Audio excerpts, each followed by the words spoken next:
Buenas tardes, amada Iglesia Bautista Faro de Gracia, cada una de las familias que representan esta comunidad de fe aquí en el pueblo de Milford, en el estado de Delaware.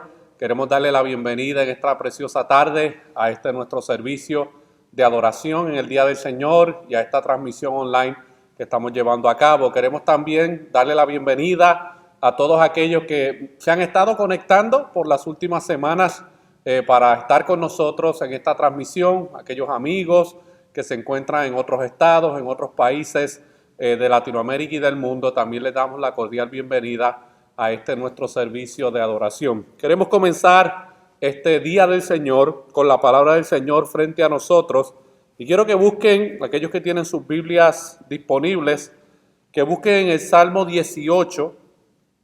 Salmo 18, vamos a estar considerando los versículos 1 al 2 del Salmo 18.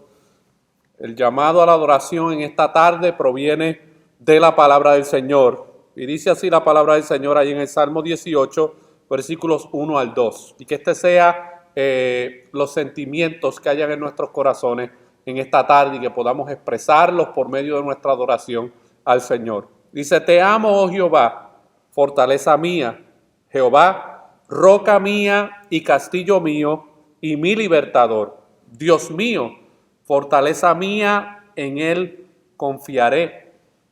Mi escudo y la fuerza de mi salvación, mi alto refugio. Nosotros queremos en esta preciosa tarde adorar a nuestro Salvador, adorar a nuestro Dios por medio de algunos cánticos que vamos a estar compartiendo en esta tarde, para que podamos sacar este tiempo ahí en familia donde estamos y podamos expresarle a Dios nuestra más sincera adoración por los atributos que Él ha revelado hacia nuestras vidas. Y nosotros hemos llegado a conocer un poco más quién es Dios a través de lo que Él ha revelado en su palabra. Así que cantemos este hermoso canto que se llama Señor, mi Redentor y mi roca, y que el Señor sea en esta tarde esa roca firme sobre la cual nosotros podemos confiar.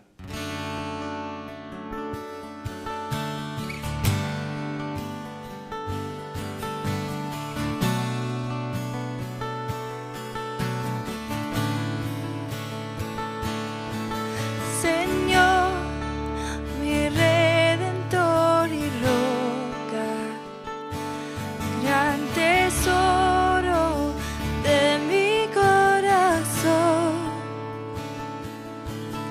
mi Dios, como tú no hay otro, solo en ti hay gozo y salvación.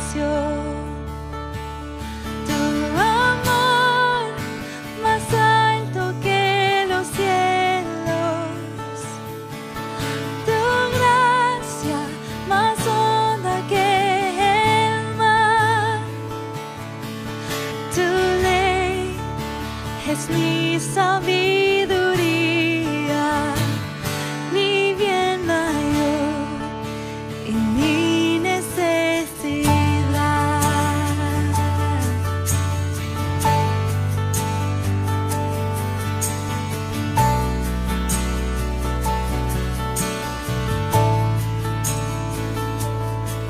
Señor, mi Redentor y roca,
tú por mí sufriste hasta morir.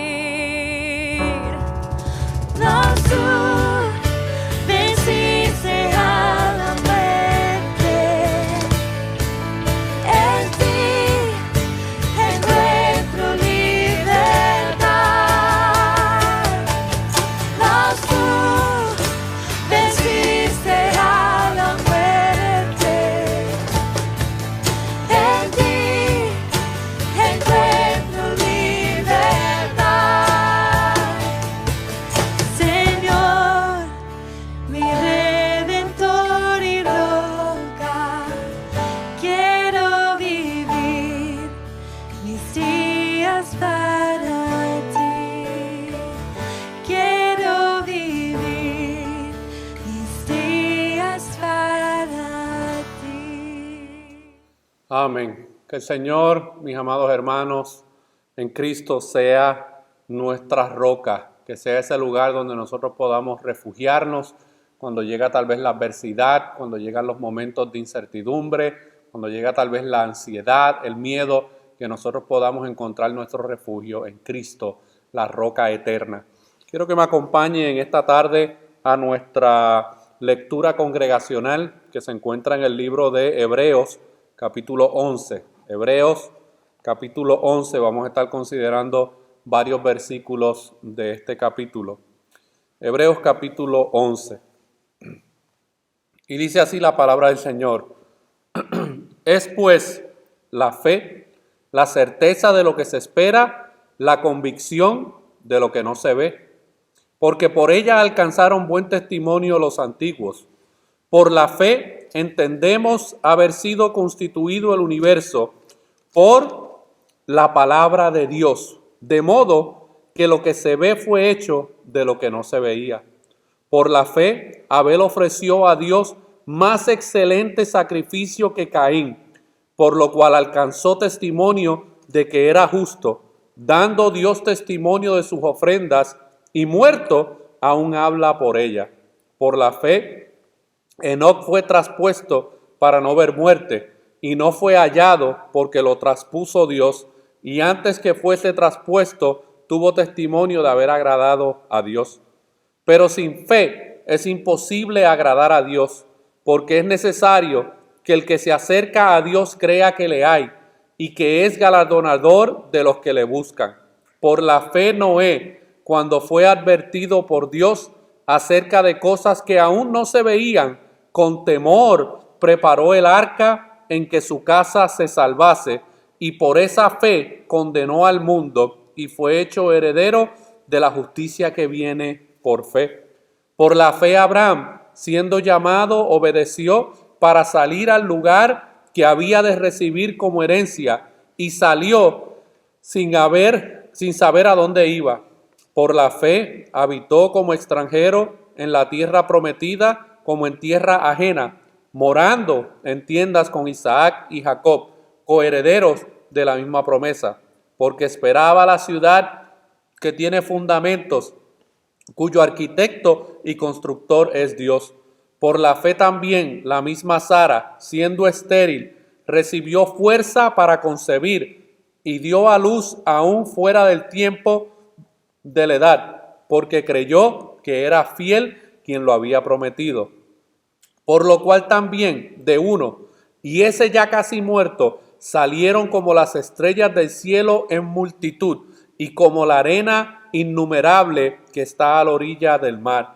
Conforme a la fe, murieron todos estos, sin haber recibido lo prometido, sino mirándolo de lejos, y creyéndole y saludándolo, y confesando que eran extranjeros y peregrinos sobre la tierra. Porque los que esto dicen claramente dan a entender que buscan una patria, pues si hubiesen estado pensando en aquella de donde salieron, ciertamente tenían tiempo de volver, pero anhelaban una mejor, esto es, celestial, por lo cual Dios no se avergüenza de llamarse Dios de ellos, porque les ha preparado una ciudad. Y usted puede continuar leyendo este pasaje y ver todos los diferentes testimonios de fe en aquellos que Dios se reveló. Y Dios se ha revelado a nuestras vidas, mis amados hermanos y hermanas, a través de la fe en Jesucristo. Él nos ha dado a nosotros ese don de la fe salvadora. Y por eso nosotros, en momentos como los que estamos atravesando como sociedad, como ciudadanos, como Estado, aquí en el estado de Delaware y como residentes del mundo, nosotros podemos cimentar nuestra esperanza en la fe que tenemos, en las promesas que Dios nos ha dado. Y a lo mejor hay muchas promesas que Dios nos ha dado que físicamente a lo mejor no las veremos con nuestros ojos, pero todas las promesas que Él nos ha dado en relación con nuestra identidad y nuestra unión con Cristo son eternas y un día las experimentaremos en su totalidad. Así que yo quiero que me acompañen en esta preciosa tarde a cantar este hermoso himno que se llama Por Fe. Y mientras meditamos en la letra de este canto, podamos recordar todas aquellas cosas que Dios ha hecho en nuestras vidas, cómo nos ha traído hasta el día de hoy y las promesas que nosotros encontramos en su palabra acerca de el futuro. Cantemos este hermoso canto Por Fe. El justo vivirá por fe.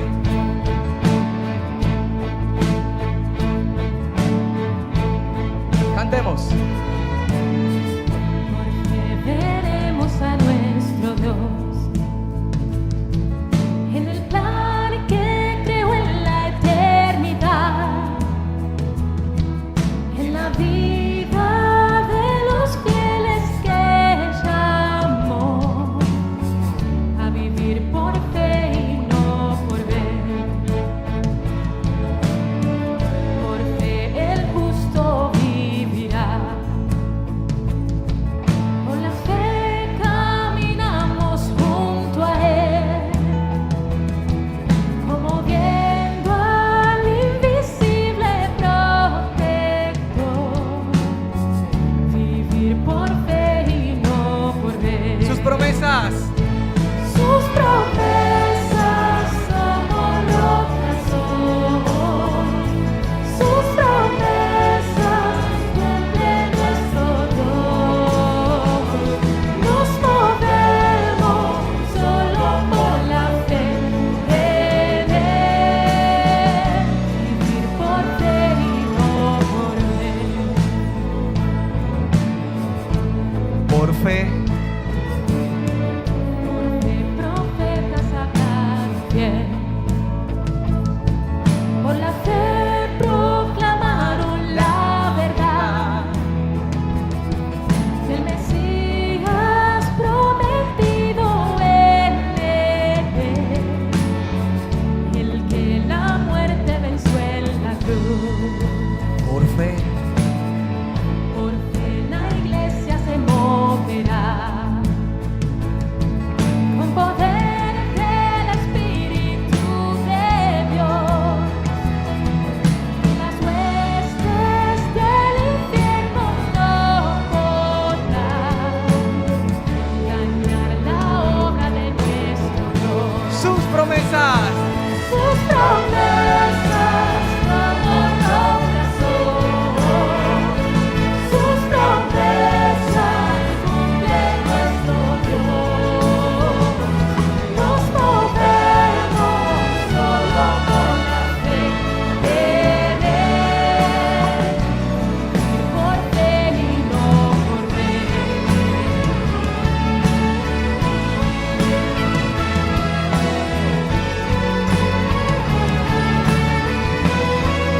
Por fe. En los montes se moverá.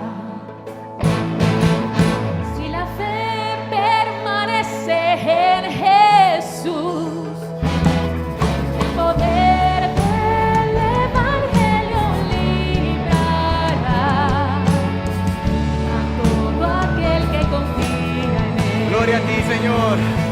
Sus promesas como rocas son.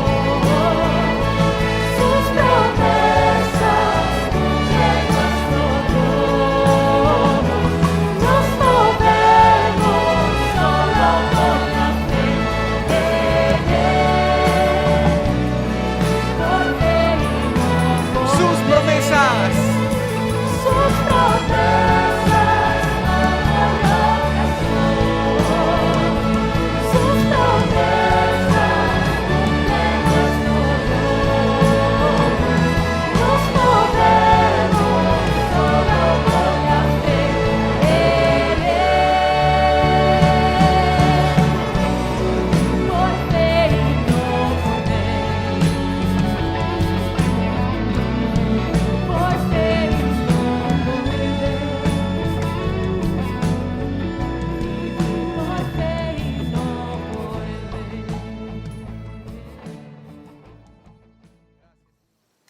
Quiero compartirles en esta tarde, como hemos estado haciendo en las últimas semanas, un extracto, un párrafo de nuestra confesión de fe, y hoy vamos a estar considerando el capítulo 32, párrafo número 1 de nuestra confesión bautista de fe del 1689.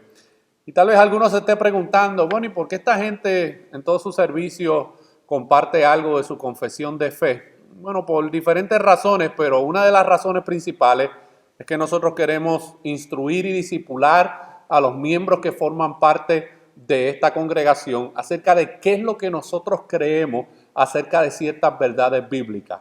Hoy en día lo que abunda en nuestras congregaciones es la ignorancia bíblica. Hay mucho analfabetismo bíblico acerca de qué Dios ha revelado acerca de diferentes temas, acerca de quién es Él, acerca de su Hijo Jesucristo, el Espíritu Santo, el pecado, la salvación, el arrepentimiento y diferentes cosas que la Escritura revela. Pero hay un tema que también forma parte de la revelación de Dios y es acerca del juicio final. En estas últimas semanas todo el mundo se ha estado preguntando, bueno, ¿será esta situación del coronavirus un juicio de Dios? Hay muchas personas que se han puesto a especular, a lanzar todo tipo de casos de conspiración, han profetizado un sinnúmero de cosas. Bueno, yo quiero en esta tarde que nosotros veamos lo que la palabra de Dios dice acerca de los tiempos finales, pero específicamente acerca del juicio final, porque hay un juicio final que todos los seres humanos que están fuera de Cristo experimentarán un día. Y nosotros como iglesia tenemos la responsabilidad de comunicarle al mundo y educar a nuestra gente en nuestras congregaciones acerca de este tema del juicio final. Y miren lo que dice el capítulo 32 de nuestra confesión, el párrafo número 1. El título de ese capítulo es del juicio final. Miren lo que dice el párrafo número 1. Dios ha establecido un día en el cual juzgará al mundo con justicia por Jesucristo, a quien todo poder y juicio ha sido dado por el Padre. En aquel día, no solo los ángeles apóstatas serán juzgados, sino que también todas las personas que han vivido sobre la tierra comparecerán delante del tribunal de Cristo para dar cuenta de sus pensamientos, palabras y acciones y para recibir conforme a lo que hayan hecho mientras estaban en el cuerpo, sea bueno o sea malo. Y yo quiero a la iglesia local exhortarlos en esta tarde a que en medio de la situación que nosotros estamos atravesando, qué bueno que nosotros podamos orar por otros familiares, orar por otras amistades, gente en nuestros trabajos, que podamos inclusive apoyar económicamente o con comida o con recursos a aquellos que están a nuestro alrededor, que están padeciendo alguna necesidad en estos momentos. Eso es bueno y debemos continuar haciéndolo. Pero como creyentes no podemos perder de perspectiva que nosotros tenemos una misión dada por nuestro Señor Jesucristo y es la de compartir el Evangelio a otros. Y nosotros debemos hacerle entender a la gente, aún en medio de la situación que están atravesando, que hay un día en que ellos darán cuenta a Dios por su vida. Hay un día del juicio final. Y yo sé que por lo general la mente que está cauterizada y que está captiva en el pecado no piensa en estas cosas. Por eso es que nosotros tenemos que comunicarle estas cosas a la gente que no está en Cristo. Nosotros, hermanos, tenemos una gran comisión dada por nuestro Señor Jesucristo de compartir las buenas nuevas de salvación. Pero para compartir las buenas nuevas de salvación, primero tenemos que hablar de las malas noticias. Y esas malas noticias incluyen el juicio final, que todos aquellos que no están en Cristo darán un día por su pecado y por no haberse arrepentido de ellos y haber creído en el único Salvador que podía salvar sus vidas. Así que yo quiero que en esta tarde como congregación oremos para que el Señor nos ayude.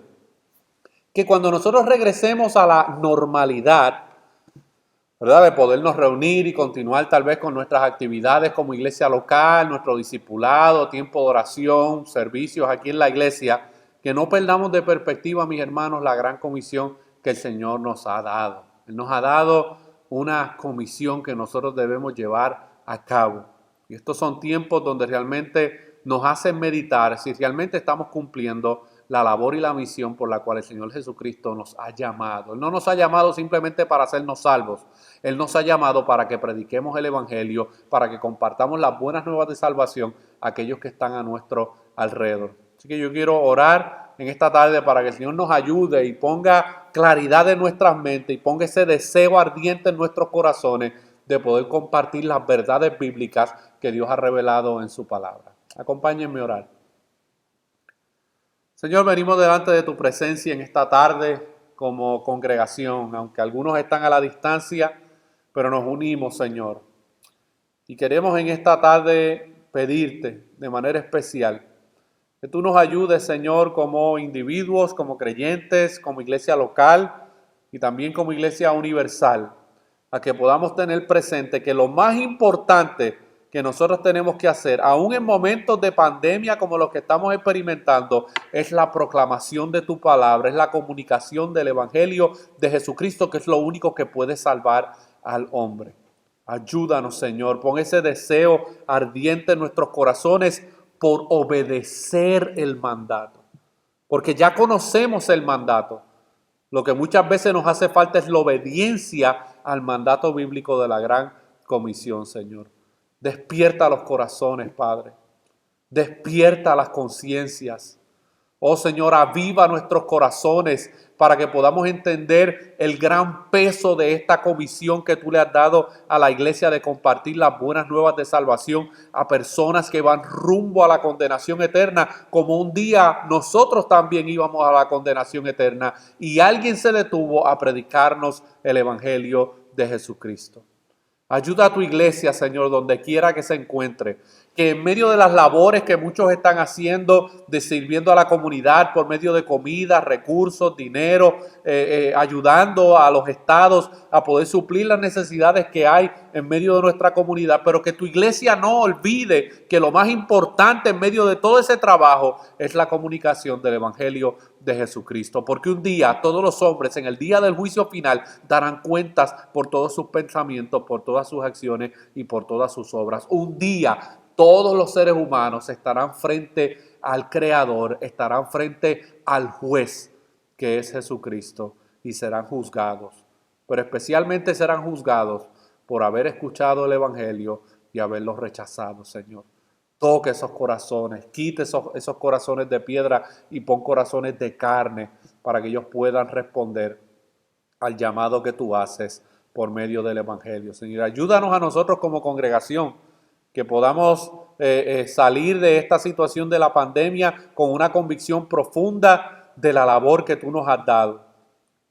Cualquier miedo, cualquier temor que haya en nuestros corazones de compartir el Evangelio, que tu Espíritu Santo nos dé de nuevo, nos dé la valentía, nos dé el coraje necesario para poder comunicar tu palabra, Señor. Gracias te damos porque sabemos que tú escuchas nuestras oraciones, Señor, y nosotros queremos como creyentes y como iglesia local obedecer tu palabra, Señor. Queremos ser fieles a ese mandato que tú nos has dado. Todo esto te lo pedimos en el nombre de tu Hijo, Jesús. Amén y amén.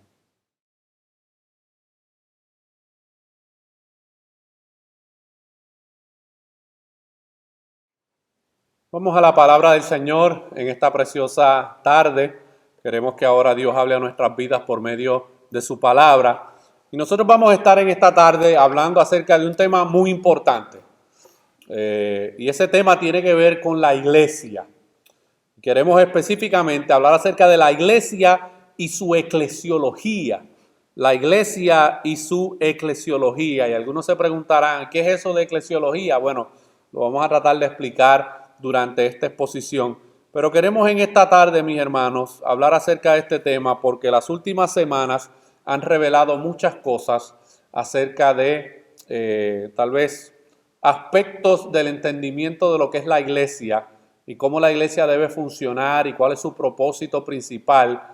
Esta situación de la pandemia ha revelado muchas cosas, algunas cosas positivas acerca de la labor de la iglesia, pero también ha revelado muchas deficiencias en el entendimiento bíblico que muchos creyentes tienen acerca de la función, la misión y el propósito de la iglesia. Así que vamos al Señor nuevamente en oración para que el Señor nos ayude en esta tarde a poder comunicar su palabra.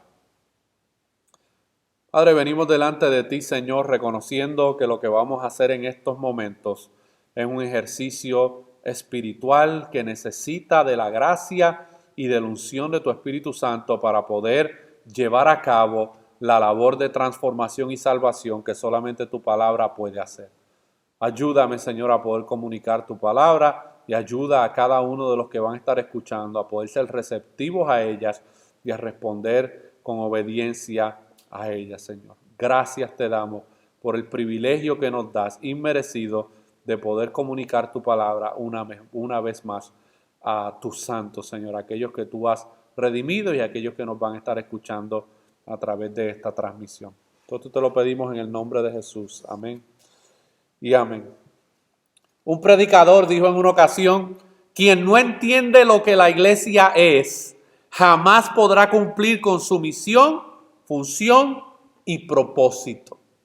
Y estas pasadas semanas, como dije hace unos minutos atrás, estas semanas de pandemia mundial han revelado de una manera muy clara y preocupante que muchos creyentes y muchas comunidades de fe no saben y no entienden lo que la iglesia es.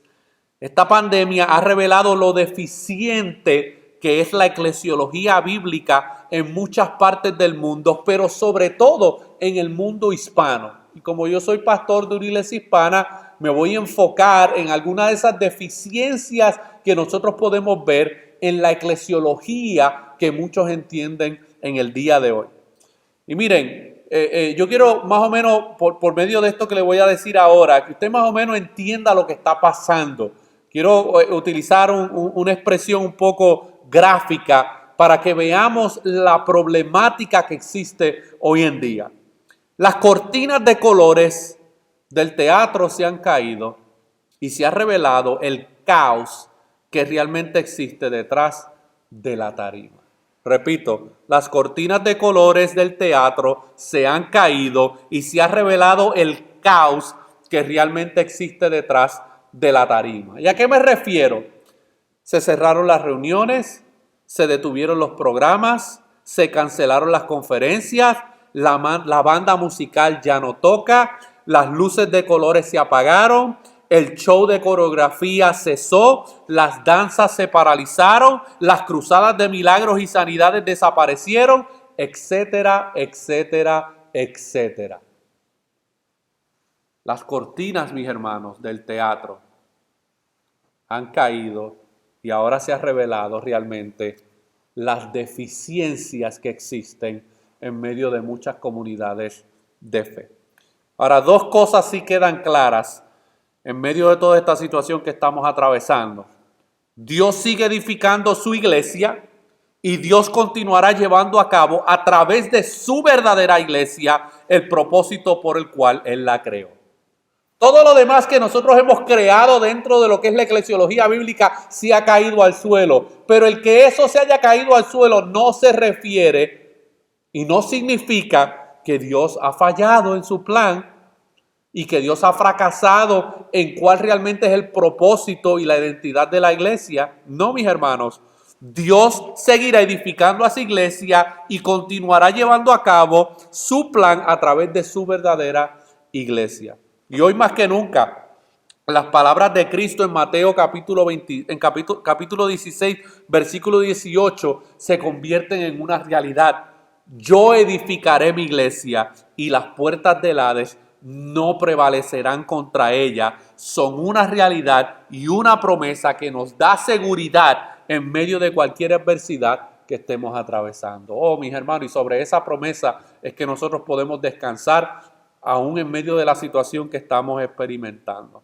Y en esta tarde queremos explicar o reforzar algunas cosas importantes acerca de la identidad de la iglesia. Y cuando yo me refiero a iglesia, no me refiero a denominaciones o al nombre de algún grupo religioso. No me estoy refiriendo a eso. No estoy hablando de que si la iglesia wesleyana, pentecostal, bautista. No, me estoy hablando de la identidad de la iglesia.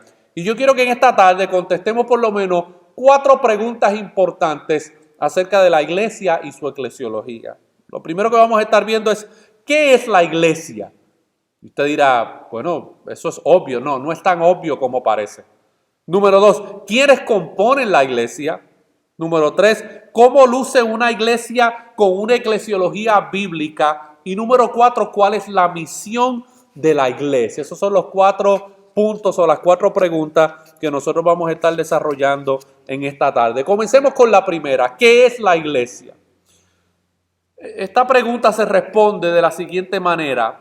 Eclesía es un término griego para referirse a la iglesia. Eclesía es la palabra griega traducida en el Nuevo Testamento como iglesia en español.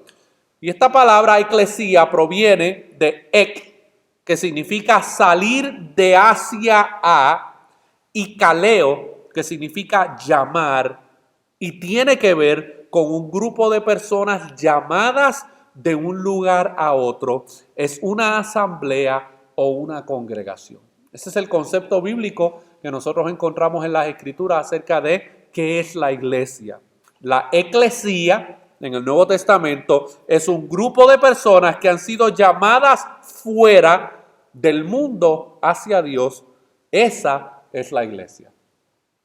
Todas aquellas personas que por medio del Evangelio han respondido en fe y arrepentimiento al mensaje del Evangelio de Jesucristo, han sido llamados a través del Evangelio de Jesucristo a un cambio de vida. Antes estaban muertos, ahora estaban vivos. Antes estaban en las tinieblas, ahora están en la luz. Ese grupo de personas que han sido llamadas por medio del Evangelio, ese grupo conforma la eclesía, la iglesia de Jesucristo.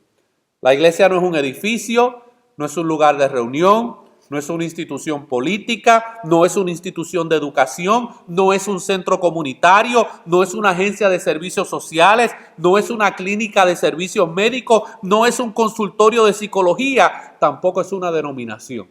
Y de esas hay muchas en el día de hoy.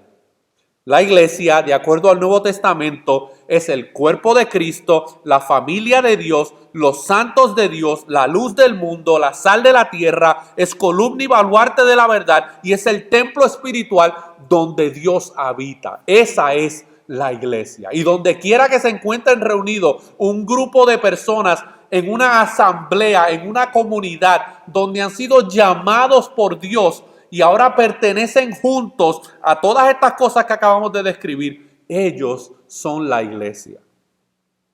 Y es a través de la iglesia que Dios muestra su sabiduría y su poder. Pablo expresa esto en Efesios capítulo 3, versículo 10, cuando él dice, para que la multiforme sabiduría de Dios sea ahora dada a conocer por medio de la iglesia a los principados y potestades en los lugares celestiales. En otras palabras, es a través de la iglesia representada en todos los lugares donde hayan creyentes reunidos, donde Dios muestra su sabiduría y muestra su poder.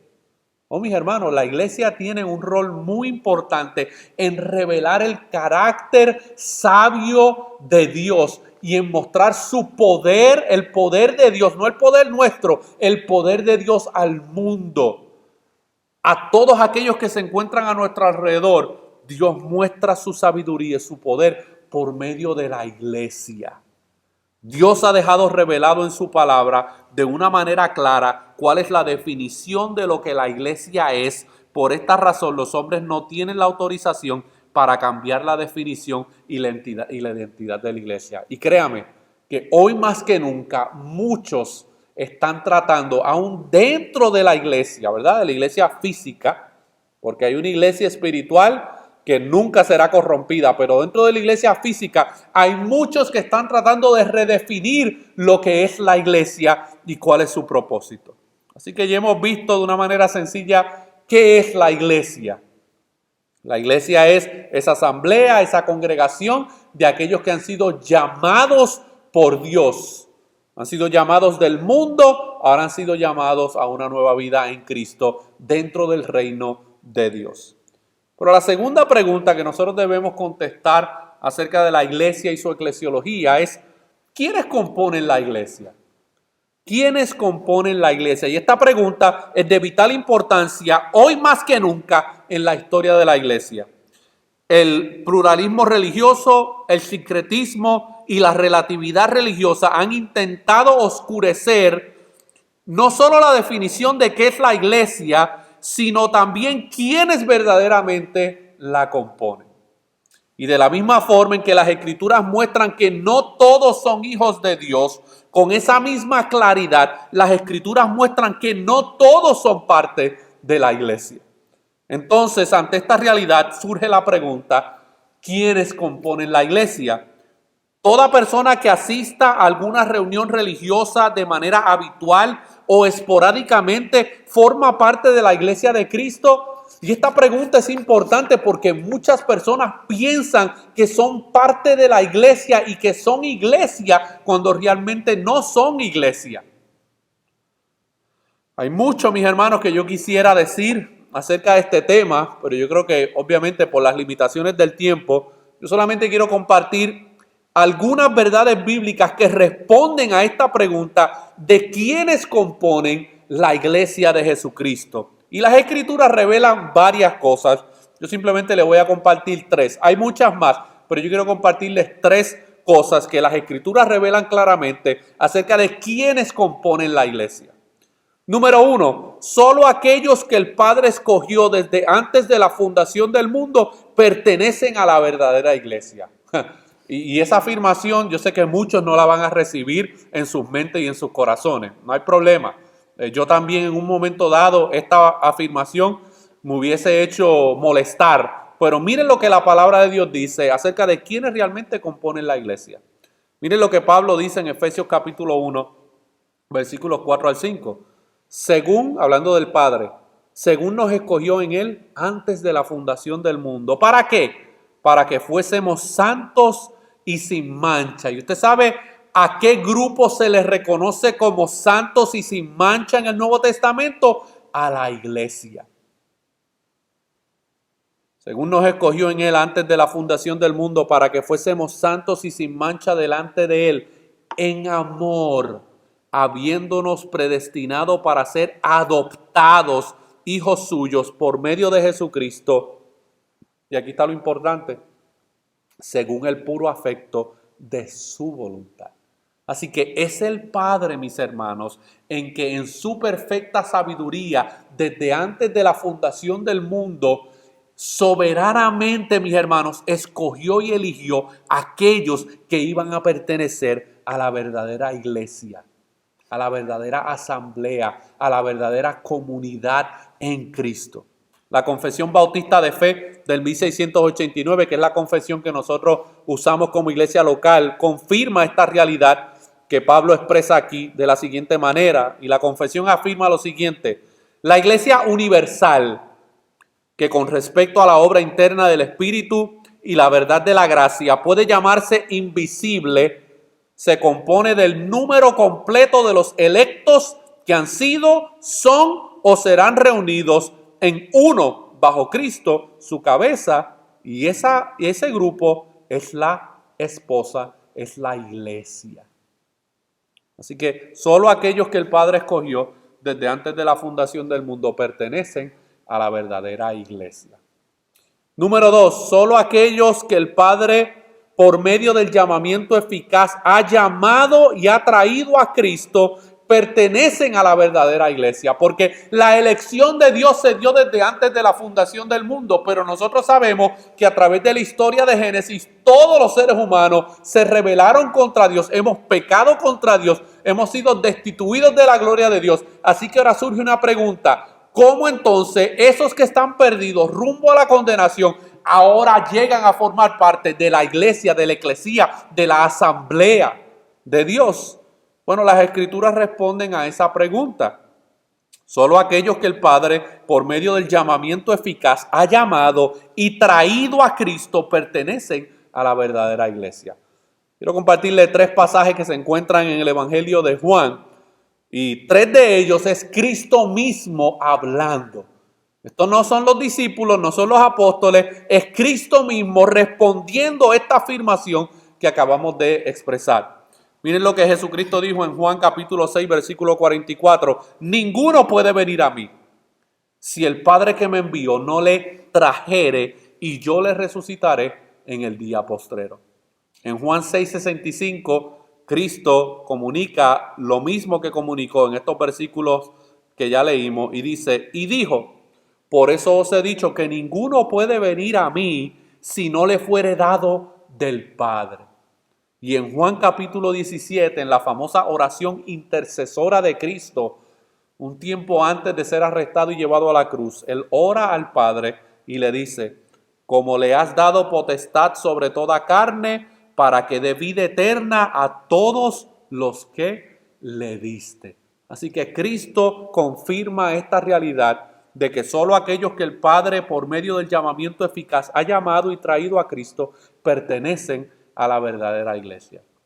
Nuestra confesión de fe también afirma esta realidad cuando dice, en el ejercicio de este poder que le ha sido confiado al Señor Jesús, a través del ministerio de su palabra y por su espíritu, llama a sí mismo del mundo a aquellos que le han sido dados por su Padre para que anden delante de él en todos los caminos de la obediencia que él les prescribe en su palabra.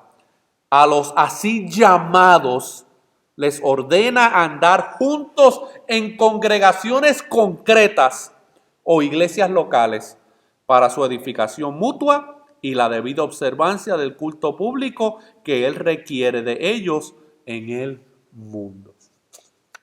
Y tercero, solo aquellos que han sido hechos hijos de Dios por medio de la fe en Cristo pertenecen a la verdadera iglesia. Repito, solo aquellos que han sido hechos hijos de Dios por medio de la fe en Cristo pertenecen a la verdadera iglesia. ¿Y por qué yo digo esto? Porque es que pregúntale a cualquier hispano que se encuentra a nuestro alrededor y todos te van a decir que todos somos hijos de Dios y que todos son hijos de Dios. ¿Es eso lo que las escrituras afirman? No. Cristo mismo en Juan capítulo 1, versículos 12 y 13, derrumba ese mito que muchos tienen. Y Jesús dijo, mas a todos los que les recibieron. Esa palabra recibir habla de rendirse, de creer. Mas a todos los que les recibieron, a los que creen en su nombre. ¿En cuál nombre? En el nombre de Jesucristo. Les dio potestad de ser hechos hijos de Dios, los cuales no son engendrados de sangre, ni de voluntad de carne, ni de voluntad de varón, sino de Dios. Oh, mis hermanos, toda la obra de salvación en la vida de los creyentes le corresponde a Dios. Dios es el que elige, Dios es el que llama, Dios es el que trae, Dios es el que hace a pecadores que iban rumbo a la condenación. Ahora los hace hechos, los hace hijos de Dios por medio de la fe en el nombre de su Hijo Jesucristo. Y esto no es producto de la voluntad del hombre, no es producto del ingenio del hombre, no es producto de la disposición interna del hombre, es producto de Dios. Es Dios el que obra en el pecador para traerlo ahora para que forme parte de la iglesia de Dios. Ahora surge una tercera pregunta. Ya hemos visto qué es la iglesia, quiénes componen la iglesia. Yo creo que lo tercero que debemos responder en esta tarde es ¿cómo luce una iglesia con una eclesiología bíblica? ¿Cómo deben lucir las iglesias locales? Y no importa qué denominación, sean bautistas, wesleyanas, metodistas, pentecostales, luteranas, presbiterianas, no importa el grupo. ¿Cómo luce o cómo debe lucir una iglesia con una eclesiología bíblica? Cuando no se tiene un entendimiento bíblico de lo que la iglesia es y quiénes la componen, los creyentes y las iglesias locales jamás podrán desarrollar un entendimiento saludable de la eclesiología bíblica que nosotros encontramos en el Nuevo Testamento. Ahora, yo sé que hay personas que a lo mejor están escuchando este término eclesiología y no están claros a qué nosotros nos referimos. ¿A qué entonces nos referimos nosotros cuando usamos este término eclesiología? Cuando usted estudia, por ejemplo, biología, usted está estudiando, ¿verdad?, acerca de la ciencia del cuerpo humano, de las células, de las moléculas. Cuando usted estudia psicología, usted está estudiando acerca del comportamiento de la mente, cómo funciona el comportamiento de los hombres, de la sociedad. Bueno, hay algo que se llama como la eclesiología, que es el estudio acerca de la función, propósito y misión de la eclesía, de la iglesia. La eclesiología es la parte de la teología cristiana que se dedica al estudio, que dedica su estudio al papel que desempeña la iglesia como una comunidad o entidad orgánica y a la comprensión de lo que la iglesia significa, su papel en la salvación, su origen, su relación con Jesucristo, su disciplina, su destino y su liderazgo. A eso es que nos estamos refiriendo cuando hablamos de eclesiología. Es todo lo concerniente a la identidad de la iglesia, a cuál es su misión, a cuál es su propósito y cómo debe funcionar como comunidad, como asamblea. Una eclesiología bíblica no solo define lo que la iglesia es y quiénes la componen, sino que también define, como ya dijimos anteriormente, el propósito, la función, el gobierno y la misión de la iglesia. Así que es lo más probable que algunos hayan aprendido algo nuevo hoy o hayan refrescado tal vez algunos de estos términos que hemos utilizado. Ahora, de acuerdo a las Escrituras, ¿cómo luce una iglesia que tiene una eclesiología bíblica? Y yo hice esta pregunta porque las últimas 5 semanas han revelado de una manera visible y clara que no todo el mundo sabe y no todas las comunidades de fe saben cómo tener una eclesiología bíblica saludable. Ahora, todo el mundo tiene una eclesiología. Toda iglesia local tiene una eclesiología, ya sea buena, más o menos, deficiente o totalmente corrupta, pero toda iglesia local tiene una eclesiología bíblica. Hay personas que dicen, no, hay pastores inclusive que dicen, no, yo no quiero saber nada que tenga que ver con los estudios y la teología y la eclesiología. Ese pastor tiene una eclesiología bíblica en su iglesia, ya sea buena o sea mala, no esté consciente de ella, pero tiene una eclesiología en el contexto de su iglesia local. Y el resultado de su congregación o el comportamiento de su congregación o los frutos de su congregación reflejan la eclesiología bíblica que esa iglesia local tiene. Así que, de acuerdo a las Escrituras, ¿cómo luce una iglesia que tiene una eclesiología bíblica? Ahora, yo no estoy diciendo que es una iglesia perfecta, o que es una iglesia que no tiene situaciones que tiene que arreglar, o que es una iglesia que no hay pecaminosidad en su vida y que no hay obras carnales entre los creyentes. No estoy diciendo eso, pero estoy diciendo que las Escrituras proveen un claro panorama de cómo debe lucir una iglesia con una eclesiología bíblica. Yo quiero compartirles 6 cosas, hay muchas más, pero por lo menos hay 6 cosas que nosotros encontramos en el Nuevo Testamento de cómo luce una eclesiología bíblica. Y yo le quiero enseñar esto, Iglesia Bautista Faro de Gracia, y aquellos que nos acompañan a través de esta transmisión, porque es que usted forma parte de una comunidad de fe. Si usted es miembro de la Iglesia Bautista Faro de Gracia, usted pertenece a la eclesiología de esta comunidad de fe. Y si usted me está escuchando a través de esta transmisión, tu iglesia local tiene una eclesiología bíblica. Buena o mala, pero tiene una.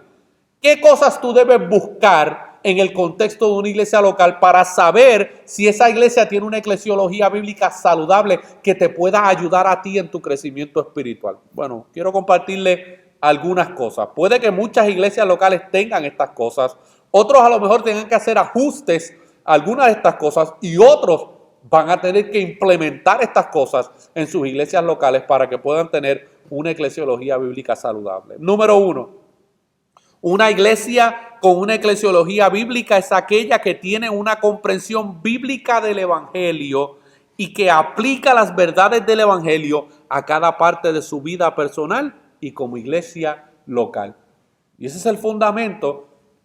Una iglesia local, junto con sus líderes y las personas que pertenecen a esa iglesia, los que no tengan una comprensión bíblica del evangelio, y yo no voy a entrar ahora en una exposición de qué es el evangelio, pero los que no tienen una clara comprensión de lo que es el evangelio y sus implicaciones en la vida personal y de la iglesia local, no pueden tener una eclesiología bíblica saludable.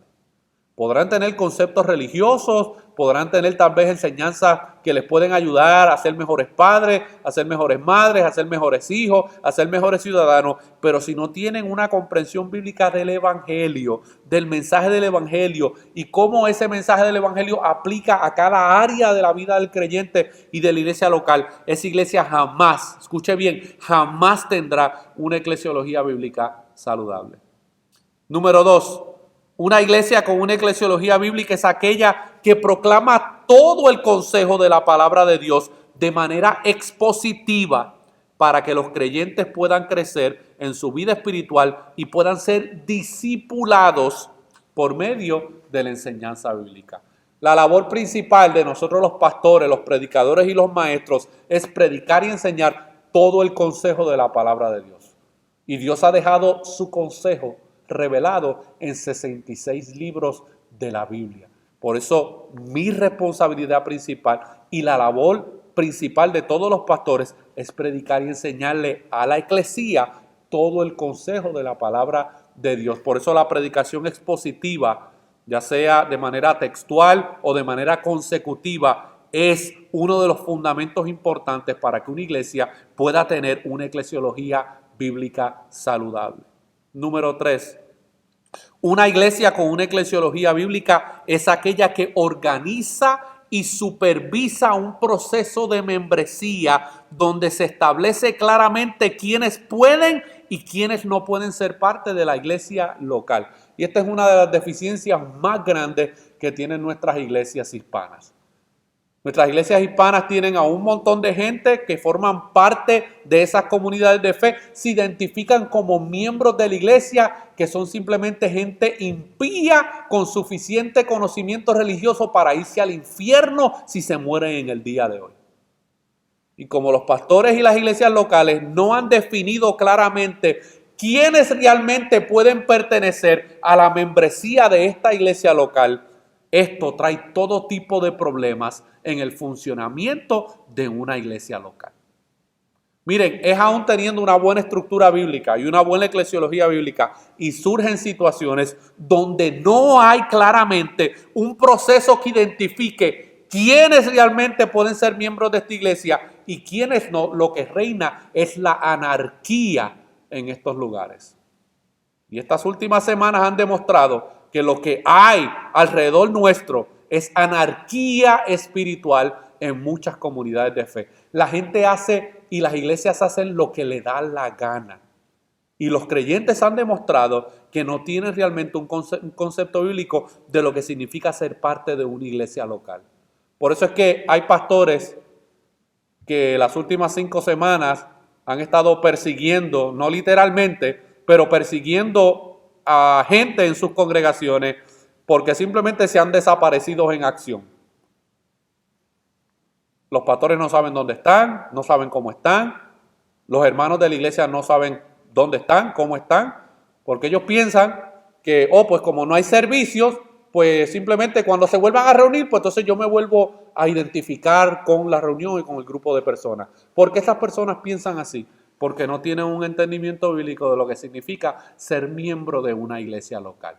Ellos piensan que ser miembro de una iglesia local es simplemente asistir a un servicio los domingos por 2 o 3 horas y luego no tener ningún tipo de relación o comunicación con las personas que pertenecen a esa comunidad de fe. ¿Y por qué muchos piensan de esa manera? Porque los líderes, los predicadores y los pastores no han hecho una diferencia, no han establecido un proceso que supervise quiénes realmente pertenecen a la membresía de la iglesia y quiénes no. Hay creyentes en nuestras comunidades de fe, iglesias, no importa el número, que no saben quiénes son miembros y quiénes son miembros y quiénes no son miembros, porque no hay un proceso que supervise eso. Número 4, una iglesia con una eclesiología bíblica es aquella que practica la disciplina bíblica en aquellos profesantes que están pecando deliberadamente y no muestran arrepentimiento y abandono de sus prácticas pecaminosas. Hoy hay muchas congregaciones que no practican disciplina bíblica. No llevan al pecador, al creyente, que está viviendo una vida de pecado abierta y pública. No lo llevan al arrepentimiento, no lo llevan a la corrección, no lo llevan a un proceso donde la iglesia se involucre en un proceso de corrección bíblica para que esa persona abandone su pecado. Hay muchas iglesias que están siendo muy negligentes en este aspecto de la disciplina bíblica. Y yo creo que la razón por la que muchas iglesias no tienen una disciplina bíblica saludable en el contexto de sus iglesias locales es porque no tienen un proceso bíblico de membresía en sus iglesias locales. Y una iglesia no puede disciplinar bíblicamente a aquellos que no son miembros de la iglesia. Así que es muy importante que para tener una eclesiología bíblica, una iglesia local debe practicar la disciplina bíblica con aquellos que no muestran arrepentimiento de sus conductas pecaminosas. Y las conductas pecaminosas pueden ser muchas. Porque a veces solamente hablamos de disciplina bíblica aquellos que cometen adulterio o fornicación o algún tipo de crimen o delito grave. No, hay muchos otros pecados que las iglesias simplemente los meten debajo de la alfombra, pero que tienen que ser lidiados. Hay pecados en los creyentes, en las personas que pertenecen a comunidades de fe, que hay que trabajarlos, hay que tratarlos, hay que reprenderlos, hay que descubrirlos para que pueda haber arrepentimiento y pueda haber reconciliación. Número 5, una iglesia con una eclesiología bíblica es aquella que tiene un liderazgo bíblico de hombres llamados por Dios que cumplen los requisitos bíblicos de 1 de Timoteo capítulo 3 y son confirmados por la iglesia local. Dios ha establecido claramente, mis hermanos, que Dios ha llamado a hombres a liderar de una manera pastoral las iglesias locales. Todas aquellas iglesias locales que tienen mujeres por pastoras no tienen una eclesiología bíblica. Todas aquellas iglesias locales que tienen a mujeres predicando la palabra de Dios en el contexto de la iglesia local no tienen una eclesiología bíblica. Tienen una eclesiología bíblica de acuerdo a tal vez las raíces y las tradiciones de su denominación, pero no tienen una eclesiología bíblica basada en la palabra de Dios, porque Dios ha revelado claramente quiénes son los que pueden ocupar este oficio del liderazgo bíblico en el contexto de la iglesia local. Y estas 5 semanas han revelado que muchas comunidades de fe no tienen una eclesiología bíblica saludable. Y número 6, una iglesia con una eclesiología bíblica es aquella que observa y practica de una manera bíblica las ordenanzas instituidas por Cristo para su iglesia. Estas ordenanzas son el bautismo en agua solo para creyentes y la cena del Señor de acuerdo a los parámetros establecidos en las Escrituras. Y hace unos días atrás nosotros compartimos una conversación donde hablábamos acerca de la cena del Señor juntamente con otro pastor y surgió una pregunta: ¿es bíblico el celebrar la ordenanza bíblica de la cena del Señor de manera virtual? Y tuvimos que tener esa conversación porque es que había miles y miles y miles de congregaciones que en medio de esta pandemia ellos estaban ahora celebrando la cena del Señor de manera virtual. ¿Por qué ellos llegaron a hacer eso? Porque son falsos profetas, falsos maestros, iglesias que están totalmente perdidas. No, muchas de ellas no. Muchas de ellas tienen personas que son verdaderamente creyentes y líderes que son verdaderamente siervos de Dios, pero por no tener una eclesiología bíblica de las ordenanzas del Señor en el contexto de la iglesia local, muchas comunidades de fe llevaron a cabo la cena del Señor de manera virtual y seguirán llevando a cabo la cena del Señor de manera virtual hasta que esta situación de la pandemia normalice. Todo lo que nosotros hacemos en el contexto de la iglesia local tiene que tener el apoyo y el sustento de lo que Dios ha revelado en el Nuevo Testamento acerca de la eclesiología bíblica que debe existir en nuestras iglesias locales. Donde no existen como mínimo, porque hay otros, pero donde no existen como mínimo estos 6 elementos, no puede haber una eclesiología bíblica saludable. Juan Calvino, hablando de la importancia de una eclesiología bíblica, dijo lo siguiente: donde quiera que hallemos el evangelio y la palabra de Dios puramente predicada y oída, los creyentes estén siendo discipulados, los miembros atendidos, la disciplina bíblica siendo aplicada y las ordenanzas administradas conforme a la institución de Cristo, hay, sin duda alguna, una iglesia de Dios. Porque su promesa no puede engañar jamás. Donde están 2 o 3 congregados en mi nombre, allí estoy yo en medio de ellos. Ahora, hay otro asunto de vital importancia que está ligado fuertemente a la definición de lo que la iglesia es y aquellos que la componen. Y este asunto se trata de aquellas personas que profesan ser creyentes, pero de manera deliberada e intencionalmente no desean ser parte de una iglesia local como parte habitual de sus vidas. Yo no estoy hablando de las excepciones, porque hay personas que quisieran estar en una comunidad de fe, en una iglesia local, pero no pueden porque no hay nada disponible. Yo no estoy hablando de esos casos. Otros están enfermos y están postrados en una cama, no pueden ser parte de una iglesia local de manera presencial y física. No estoy hablando de esos casos. Estoy hablando de aquellos que profesan ser creyentes y deliberadamente e intencionalmente no desean ser parte de una iglesia local de manera habitual en sus vidas. Y de esos hay muchos. Y por aquí en esta iglesia Bautista Faro de Gracia han transitado muchos. Y lo más probable seguirán transitando. Charles Spurgeon lanzó una advertencia muy seria para este tipo de personas. Y si tú eres uno de estos que me estás escuchando en esta tarde, escucha lo que voy a compartir contigo. Charles Spurgeon dijo en una ocasión: yo sé que hay algunos que dicen, me he entregado al Señor, pero no pretendo entregarme a ninguna iglesia. ¿Y por qué no?, pregunta Spurgeon. Porque yo puedo ser cristiano sin ella. Y Charles Spurgeon pregunta, ¿estás bien seguro de eso? ¿Puedes ser un buen cristiano tanto si desobedeces los mandatos del Señor como si lo obedeces? Supongamos que todos los demás hicieran eso mismo que tú estás haciendo.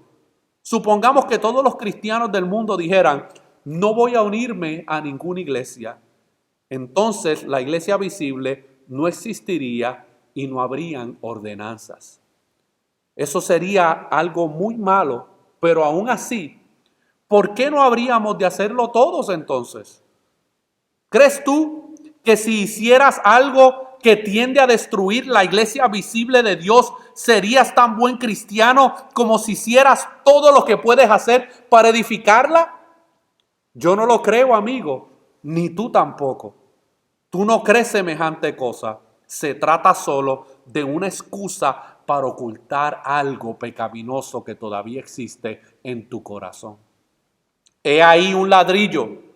¿Para qué fue fabricado? Para servir de ayuda en la construcción de una casa. Es inútil que ese ladrillo te diga que es tan buen ladrillo tirado en el suelo como cuando está en la casa. El ladrillo no sirve para nada mientras no sea colocado en la pared. Y miren la advertencia que le comunica Charles Spurgeon a este posible profesante o congregante esporádico. De igual manera, yo no creo que ustedes, cristianos vagabundos, estén cumpliendo su propósito. Están viviendo de manera contraria a la vida que Cristo quiere que vivan y han de ser culpados en gran manera por el daño que hacen al testimonio de la iglesia por la cual Cristo dio su vida. Palabras serias. Y por aquí, por medio nuestro y en el mundo, hay muchos cristianos vagabundos que profesan ser de Cristo, pero no quieren saber nada del cuerpo de Cristo. Te estás engañando a ti mismo. Te estás engañando a ti mismo. Y mientras siga pasando el tiempo y tú sigas rechazando tener comunión y coinonía con el cuerpo de Cristo, va a demostrar que tu profesión de fe era una profesión falsa. Y tu corazón se seguirá endureciendo porque has escuchado la palabra de Dios, has escuchado la instrucción bíblica y has decidido desobedecerla. Ahora, ¿cuál es la misión de la iglesia? Ya definimos qué es la iglesia, quiénes la componen y cómo luce una eclesiología bíblica en el contexto de una iglesia local. La última pregunta que debemos hacernos en esta tarde es, ¿cuál es la misión de la iglesia? Bueno, de la misma manera que la palabra de Dios nos provee respuestas para las otras tres preguntas que explicamos anteriormente, la palabra de Dios también nos provee una respuesta clara a esta pregunta. ¿Cuál es la misión de la iglesia? La misión de la iglesia es la proclamación del evangelio, el discipulado de los creyentes, la comunión unos con otros y la multiplicación de otras iglesias saludables. Esa es la misión de la iglesia. Y esto se lleva a cabo a través de la gran comisión que nosotros vemos en Mateo capítulo 28. Id por todo el mundo, predicad este evangelio, bautizad a los creyentes y discipúlenlo para que obedezcan todas las cosas que yo os he mandado. Y de esa manera es que Dios ha venido multiplicando su iglesia en los últimos 2000 años. Ese es el método, esa es la estrategia de Dios para seguir llevando a cabo sus planes y sus propósitos. La iglesia tiene el mandato y la comisión de predicar el evangelio de Jesucristo, porque es a través de la predicación del mensaje del evangelio que Dios salva a los escogidos, santifica a los creyentes y continúa edificando a su iglesia. Y yo concluyo en esta tarde. Por estas razones es que los pastores, los predicadores, los maestros y los creyentes debemos tener muy presente todas estas cosas que hemos explicado en esta tarde. Donde no hay predicación bíblica del mensaje del evangelio y donde no se enseñe claramente qué es la iglesia y cuál es su misión, no habrán creyentes saludables, tampoco habrán iglesias saludables.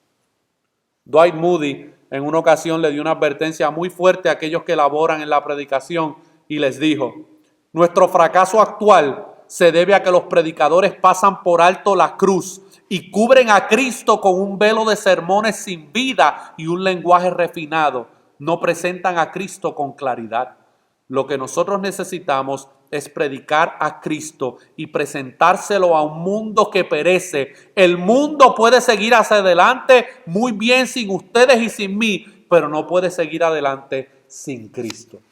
Una iglesia que tiene una eclesiología bíblica saludable entiende que su labor principal es la predicación del evangelio de Jesucristo.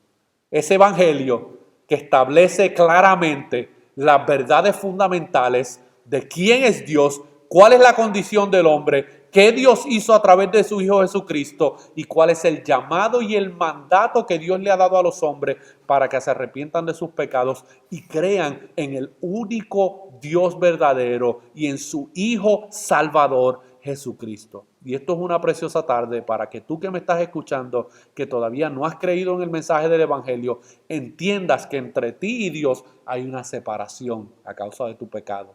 Pero Dios ha proveído un medio a través de Jesucristo para que ese abismo que hay pueda ser terminado y ahora tú puedas pasar de muerte a vida por medio de la fe en Jesucristo. Y a la Iglesia Bautista Faro de Gracia, nosotros hemos estado trabajando en los últimos 5 años en establecer estos principios bíblicos de eclesiología que encontramos en el Nuevo Testamento.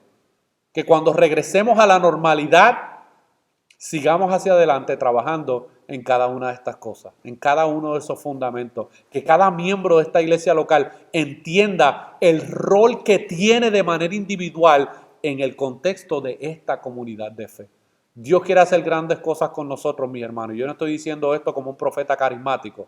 Estoy diciendo esto porque yo veo esto en su palabra. Donde quiera que una iglesia local tiene una eclesiología bíblica, Dios hace grandes cosas. Y Dios ha hecho grandes cosas a través de comunidades de fe que han honrado lo que Dios ha revelado en su palabra. Y aunque son imperfectos y luchan con el pecado, tienen en su mente todo el tiempo: nosotros queremos ser la iglesia que Dios ha definido en su palabra que se supone que sea. Que seamos realmente una representación de la iglesia verdadera juntamente con todas las demás iglesias y creyentes que también están llevando a cabo la proclamación del evangelio. Y que podamos también ser instrumentos útiles para poder ayudar a otros creyentes, a otras comunidades de fe, a otros líderes que a lo mejor no tienen una eclesiología bíblica saludable. No estamos diciendo que nosotros tenemos todos estos puntos perfectamente en nuestra iglesia local. No, hay muchos de ellos que todavía estamos trabajando en ellos. Pero por la gracia de Dios hemos entendido a la luz de la palabra de Dios que hay una eclesiología bíblica y que Dios ha diseñado y nos ha dado los planos, el manual de cómo Él quiere que sus iglesias locales funcionen. Porque como dijo Pablo en Efesios, es a través de la iglesia local que Dios muestra su sabiduría y su poder. Y nosotros queremos ser una comunidad de fe que siga alumbrando, que siga como un faro de luz, alumbrando la oscuridad que tenemos a nuestro alrededor para que otros puedan venir al conocimiento de la verdad en Jesucristo y también puedan formar parte de esta iglesia local, de esta comunidad de fe, pero también que vengan a ser parte de la iglesia de Dios, de la eclesía de Dios que está en todo el mundo. Oremos. Padre, te damos gracias por tu Hijo, porque es a través de tu Hijo que ahora nosotros hemos sido constituidos iglesia, eclesía. Glorifícate, Padre, de manera especial en tu pueblo, que podamos seguir hacia adelante creciendo como comunidad de fe, que cuando volvamos a reunirnos de manera física podamos abandonar cualquier actitud, cualquier comportamiento, cualquier pensamiento trivial, carnal, pecaminoso, y que podamos realmente enfocarnos en ser lo que tú realmente quieres que la iglesia sea, que podamos cumplir la misión para la cual tú has llamado a los pecadores ahora a formar parte de la eclesía. Ayúdanos, Señor. Ayúdanos, Padre. Necesitamos de la obra de tu Espíritu Santo en nuestras vidas para poder seguir llevando a cabo esta labor y este trabajo, Señor. Pero confiamos en tu palabra, en que tú edificas a tu iglesia. Nosotros queremos ser una iglesia que sea edificada por medio de tu obra, Señor. Todo esto te lo pedimos en el nombre de tu Hijo amado Jesús. Amén y amén.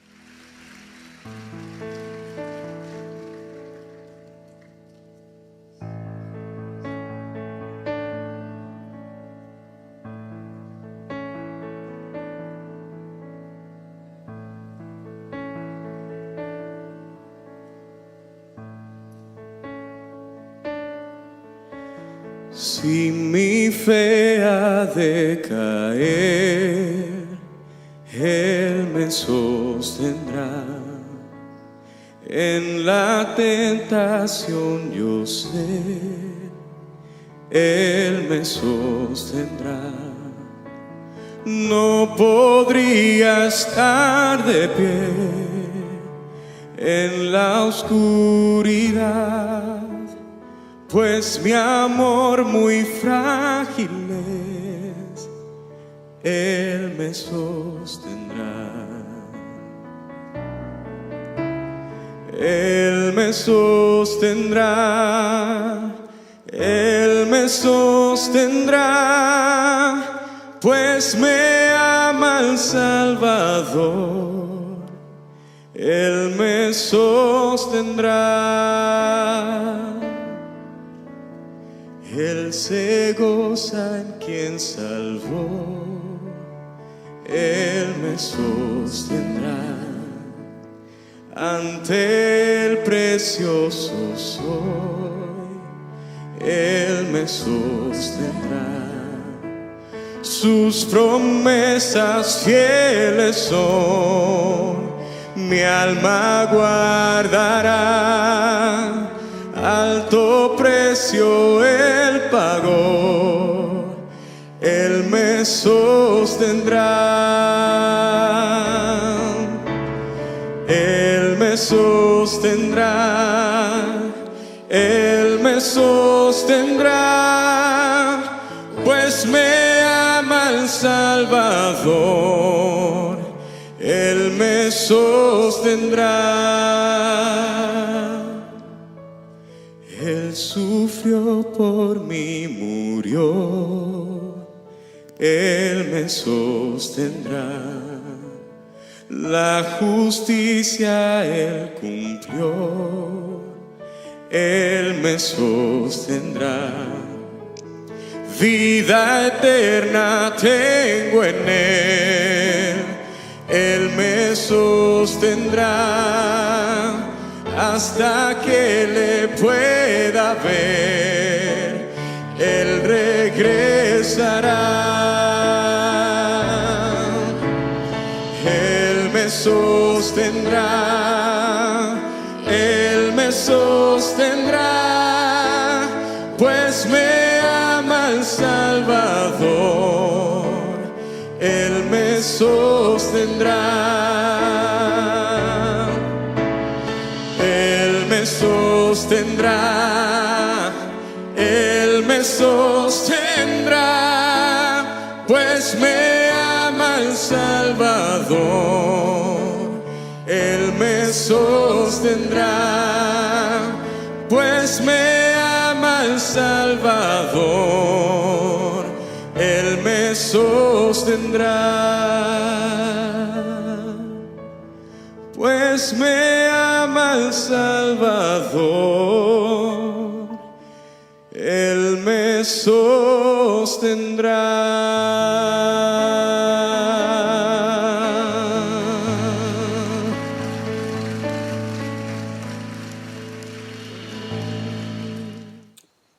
Damos gracias al Señor por este tiempo que Él nos ha regalado en esta tarde y queremos animarles a cada uno de ustedes, miembros de la Iglesia Bautista Faro de Gracia, que continuemos en oración, en comunicación unos con los otros, para que si surgiera alguna necesidad en medio nuestro en los próximos días y semanas podamos responder como iglesia.